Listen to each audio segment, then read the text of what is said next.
Have you ever wondered about how the two most important eyes of Five Eyes today, who have been bitter rivals in the past, became strategic partners today? Why are France and the UK allies? Now decoded, it is the perfect example of non-violent conflicts and diplomacy. France and the UK had been fighting against each other for centuries, but for the past 100 years or so, they have been close allies. The answer lies in a remote outpost in South Sudan that was called Fashoda, now Kodok. The British wanted to build a railroad from Cape Town, South Africa, to Cairo, Egypt.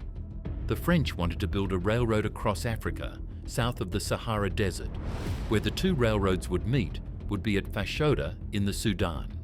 So each nation sent a military contingent to get there first. The French sent less than 200 troops from the west to travel up the Congo River and onwards to Fashoda. The British sent 20,000 troops from Egypt southward along the Nile. The reason for the dramatic number of troops was they needed to go through the Mahdist army.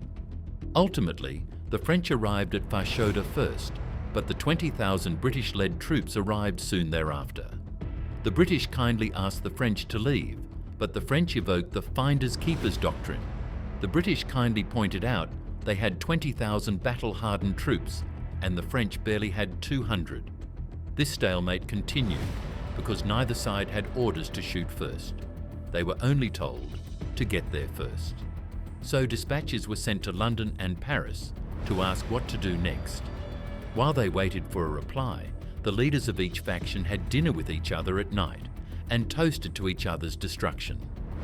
Ultimately, diplomacy prevailed and the French withdrew peaceably, but it also demonstrated to the French the need to pursue stronger diplomatic relations with the UK. The end result is the alliance we know today.